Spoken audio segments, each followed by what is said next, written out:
All right, so look, since Cardi B bust on the scene, right? Maybe what 2, 3 years ago, we done seen the influx in a whole lot of female rappers since then.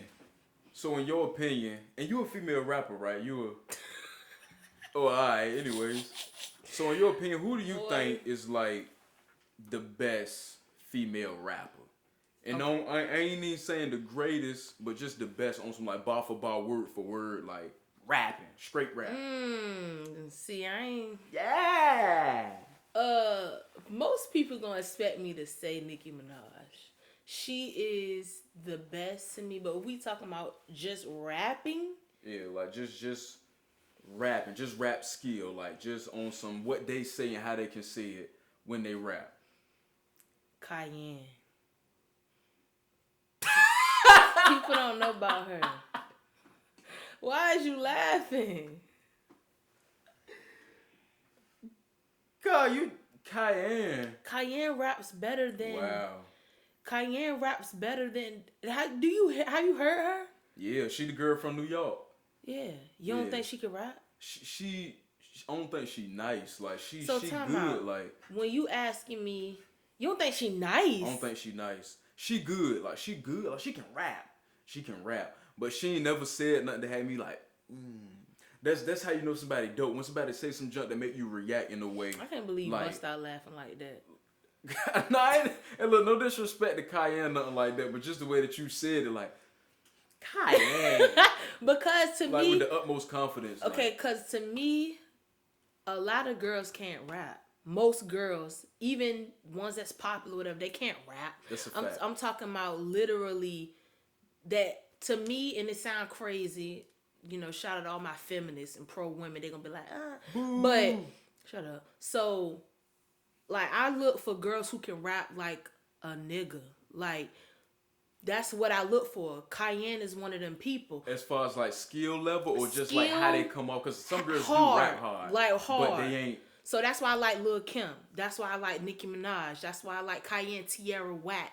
Them type of like lyrics, not just lyrics, but how they rap. Like you rap hard. You don't like Tierra Whack? Why? What's the face? I honestly ain't never listened to her enough to get She no type of can opinion rap. on her. She I keep can hearing rap. about it. Whenever we had a female rap conversation, me and TV, he Tierra always Whack. bring her up. She can rap. So it's like, yeah. What about so Rhapsody? I take, you know what? Rhapsody too, yes. But look, so I take that back when I said Cayenne is the best. But you just threw me for a loop when we was talking about just rapping. All right, so let's take it another direction, and let's say who make the best music. Nicki Minaj. Who is some of the? They ain't even get it out It yet. don't You a matter. stand? Yeah, Who I is am like, though, who is like who is some of the, and just give me like maybe a three. Give me like a top three, big three, or who you think is like really making good music on the tip. Like not even if you a dope rapper, because it ain't always about how good you can rap. At the end of the day, you gotta make a record. So who can make real good music?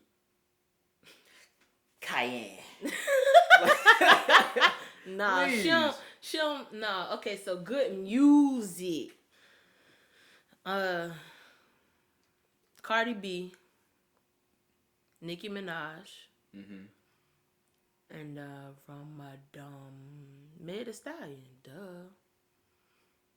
I'll bet it. Ain't mad at that. They make bops. I wouldn't choose. So I would you wouldn't say- necessarily choose Meg Thee Stallion and Cardi B for no bars or nothing like that. But they make good music. I can play on the radio. I can dance to. Is you one of those people that believe that Cardi B fell off? Because we ain't heard a record from her in a while now. I don't say she fell off. She just not doing that. Especially considering where she came from. She was burning out records, burning out hits back to back, one after one. You hear me? I don't And know what then she got going on. what was the last jump she had? Probably that Mexican jump. And that was what, 2 years jump. ago? Nah, she been some features. I think. She had like a Mexican sounding jump. I like it like that. Yeah, that song. mariachi music. I like that song. I like dumbest. I like first. Yeah. I like Now that all came out on what was that called? Invasion of Privacy. Yeah, Invasion of Privacy. All of that came out on Yeah, for those of y'all that don't know, Tina Turner had an album called Private Dancer. So whatever that's supposed to mean. that might go over Boy, heads. it's crazy. So what about new people like Doja Cat, who is like from the end of last year to like this year, she's starting to like really catch some steam, and everybody's saying she the next one up. Honestly, I And didn't. she rap and sing too. Yeah, so that's the thing. I didn't really consider her a rapper before this song with Nicki Minaj, I guess. Well, and that's a remix. So before Say So, I didn't know she was a rapper, and I guess it's just because she don't rap to me. She got that sing-songy rap, but everybody kind of do these days. But I didn't know she was a rapper. I thought she was a singer. I know she do both now. I'm gonna say this: Doja Cat is actually nice. Like she got a real weird, like unorthodox type flow. Like listening, like line for line, bar for bar. She be cooking. Like she's nice. And I think she probably the most talented like female artist that's out right now too. Like she can rap, sing, and produce, and she like the music that she made, and she from LA. Everybody that's from LA be on some weird type junk, but it's some real talented people that's from there, and she probably everybody's gonna see. I just put it like this: if she is that next one, everybody gonna see like, oh yeah, Doja Cat's where's that? And I'm gonna credit a girl that I was dealing with, my ex. Years ago, she put me on a Doja Cat, probably like 2016, 17, this song called Casual. And I've been listening to it since then. And I think she probably might be next up. Maybe. I think Meg gonna have for a while though. Yeah, so Meg just a total package. But Meg don't be behind no none of that. She ain't got none of that. That's what, and that goes back to what I said. She making the best music out right now as far as female rappers. You talking about Doja Cat? No, I'm talking about Meg. And when you make hot records, when you make big records, nobody care how good you can sing or rap if you ain't making cuts. Exactly, and that's why I can't. That's why when I talk about music to people and I name certain people, they be like, what about this, that person, that person? I'm like, yeah, they made bops, yeah, but I'm able to separate like a good artist from like who's somebody who's like good at like a rapper. Like if somebody was to ask me, you think Meg a good rapper? She make good music, but I wouldn't name her as no top 5 rapper. Not even top 10. I'm not saying shout out to Meg, I love you, but she made bops. She made bops, like, you know. I don't know. But I don't know about that Doja Cat thing either. Check out. I'm telling you, like, you'll be Now, I'm not pleased. saying that she's not good. I agree. And, you know, I ain't really listened to her music for real. But I'm talking about, like, line for line, bar for bar, nothing like that. I never really listened to her because, you know, forget that. Is you one of the Bobs or is you a hot girl? I'm a barb. Everybody know that. Is you a Bob or is you a hot girl? Come on. I've been a barb since 2008. I'm going to go ahead and put it out there. Since my good sis Shakira. Since my good sis Shakira Kennedy put me on Nicki Minaj. I was in 11th grade, 12th grade.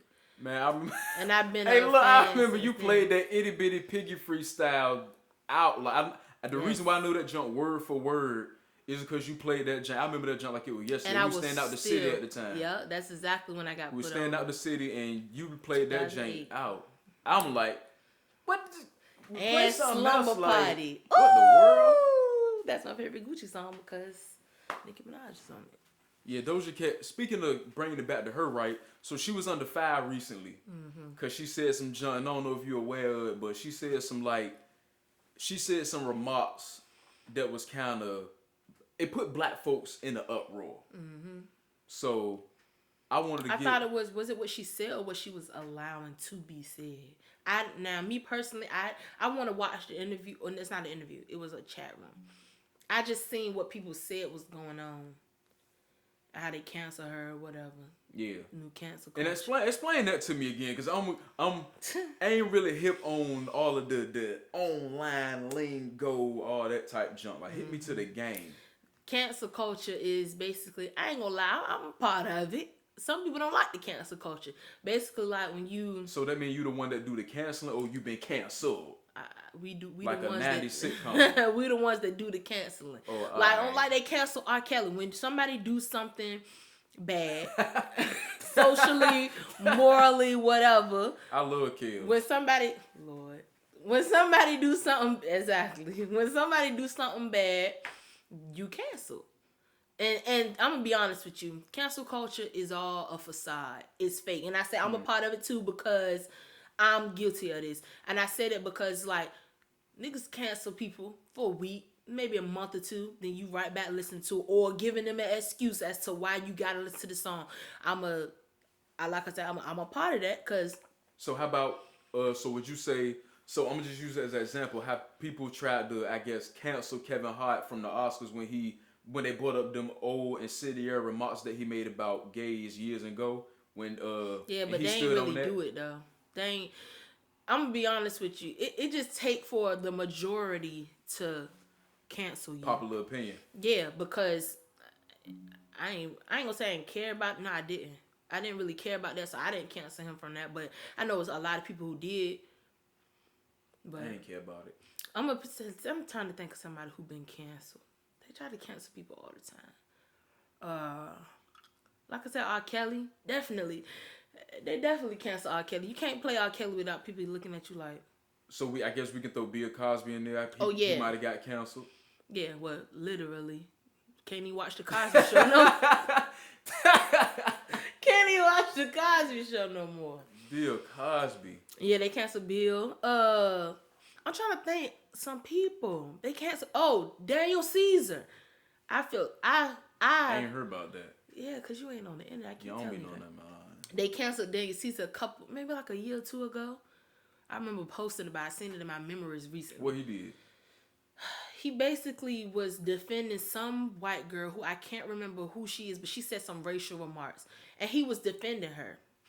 And because I canceled bro too, to be honest. And I love Daniel Caesar. I love him. But he was defending her, and then he was on some, so everybody, all the black people was on him like, you know, like, nigga, what you doing? Like, we support you and you doing this. So this brings me to a point, right? Mm-hmm.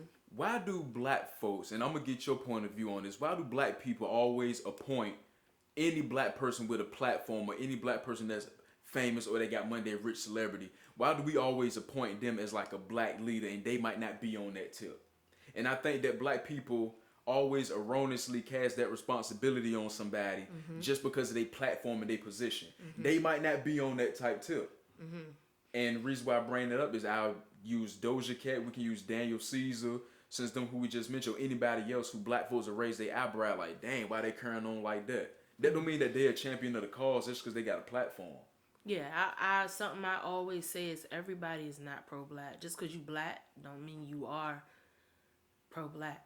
Right. So, but once again, I'm guilty of that. I think it's just because of their position. It's like you expect that from them because of the position you in. You just expect people to use their position for good. And if you black, it's like, why not be pro-black? Do you hate being black? No. If you love being black, especially for people who speak on their love for being black, or you know, like Doja Cat has went out of her way a couple times to make sure people know that she black. But then when you in a group chat, or whatever that was, a chat room, that's fair. Letting people, that's you fair. know what I'm saying, go in on black people. Like, so yeah, we looking at you crazy. Like, what you doing? That's fair.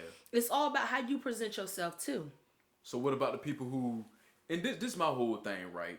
When any black person who got a position, anybody who got a platform, who got a voice, who is influential, whenever they say anything that appears to be anti-black, everybody be so quick to jump down their throat and cast these aspersions on these people like, oh man, all this and this and that type jump.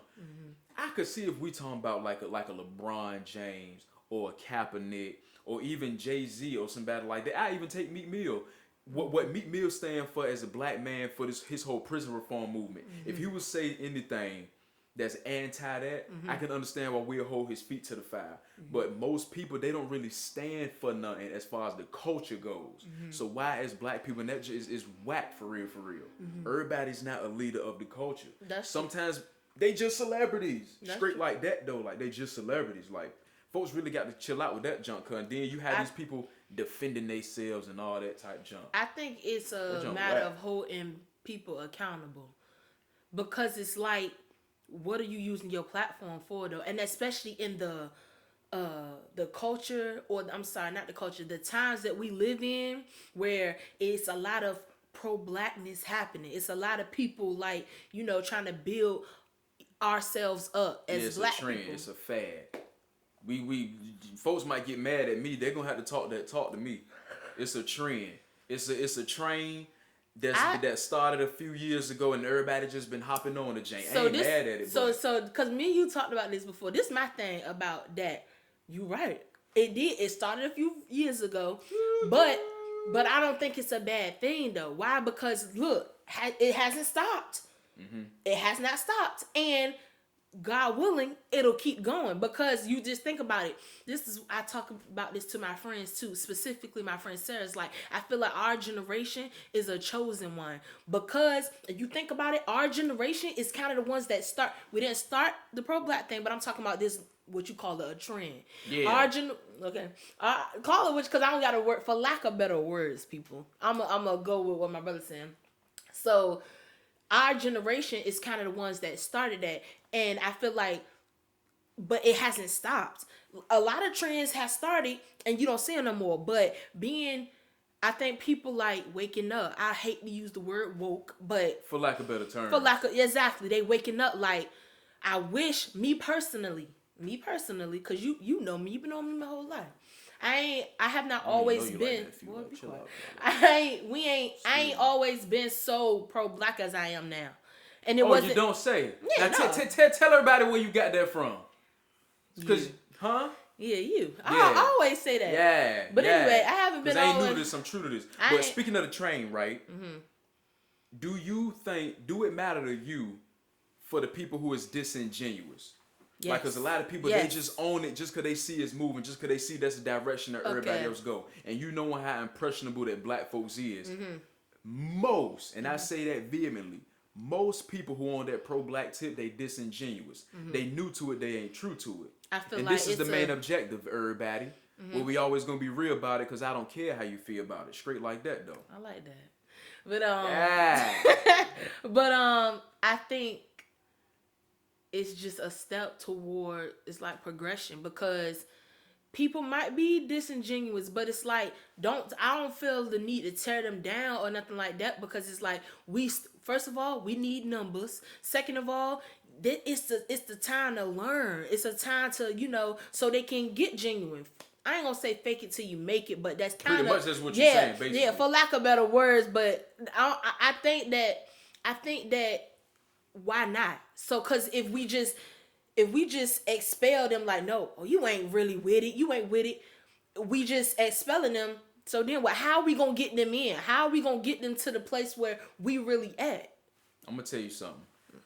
An old story that a lot of people believe that this really happened. This was an old story, like an old myth that Nat Turner did. Mm-hmm. When Nat Turner was finna leave his slave revolt, all those many times, I mean that first time, all that long time ago, mm-hmm. Nat Turner said, everybody who is basically, and I'm gonna just paraphrase, everybody who is really with what we're doing right now, stand to your feet. Mm-hmm. Everybody stood up for the cause, like, yeah, we ready to go lead this revolt, we're ready to go have revenge on Massa and them. Mm-hmm. Everybody, let's go. And then Nat Turner said, now everybody who is sitting, we need to turn around and kill them right now, because they're going to be our worst enemy. Mm-hmm. They won't with it. Now let's say... They didn't want to kill them. They won't with it. Mm-hmm. Now let's say that you got those same people who is on the train now. Mm-hmm. I think that those people is more of a hindrance than a help. Mm. Like with me, I'd rather have 10 thorough, real pro-black soldiers than 50 who ain't even on it for real. They just here just to be with it. So when you say it like that, I agree. It's always good having different perspectives. When you say it like that, I definitely agree. And I think we talked about this before too. It's like, it make it feel like the cause is impractical. Ain't that the word we use? It's like, it's not impossible. That's exactly what we said. It's not impossible. It's impractical, because it is like a lot of disingenuous people in it. It is a lot of people that's like, or wishy-washy. That's what it is. Right. They straddling the fence and Or what folks who they fence. pro-black on the internet and not even in real life. Right. Or sometimes they pro-black, but it's sometimes like, well, that don't matter to me. Right. I can't. I cannot. And stand. that's most people. You right. Most people they get so caught up in the mesmerism of being pro-black on the internet. Cause you should parrot this narrative. Shirts. You should buy that shirt. You should support these black businesses. If something happened culturally, you should be the one that's up in arms in an uproar. Cause as a black person, if a white person or an Asian person, whoever do something, you should feel outraged about that inherently. That don't mean it's genuine. Right. And that's my whole thing. But for people who is really 10 toes down, you really live a pro-black lifestyle, them the 100%. Ones that I can, them the ones that I can have the type of discourse with. Otherwise, it just ain't written, it ain't disingenuous. Yeah. And that brings us back to the black leaders. Yeah, that's how I feel about a lot of black leaders, or they try to be black leaders. And when I say that, I ain't just talking about famous people. I'm talking about people like us, regular people who, because we leaders. Whole time, I know for a fact that I've brought people into the pro-black movement. You are a leader. You brought me into the pro-black movement. Yeah, I know. I'm your daddy. Boy, please. Can you? Anyway, it's like, and I know people our age and like I said, regular people that I can't really rock with because they have time. They have time because they don't want to speak up on certain. They only want to speak on certain things because they don't want to mess with their image, or they only want to speak up on certain things because it's too what's the word, problematic. You don't want to be problematic. I don't care about none of that. If it's one thing I am before I'm anything, I'm black.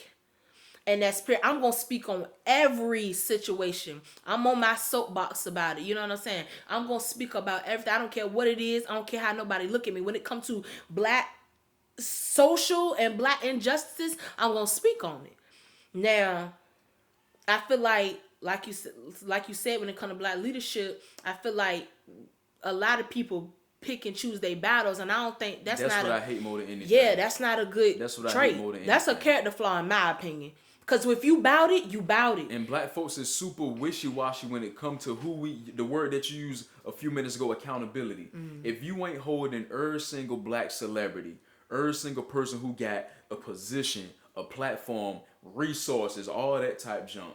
If you ain't holding every single person to that same standard, that same level of accountability, then you can't pull nobody collar on that. Right. And that's how I feel. Why don't nobody never come at people like I say Future? Future's kind of anti-black. Everything this nigga stand for is, but niggas love them some Future though. Everybody love them some Future. Yeah. Everything this nigga stand for is anti-black. Right. From the music that he made, his apparent lifestyle. I don't know the brother personally. His apparent lifestyle, the way that he be carrying his baby mama. Apparently he not a good father. I can go on and on and on from what appears to be. Right. But y'all love y'all some Future though, right? Right. Like, come on now, we gotta be fair about it. No, you right. We gotta be fair.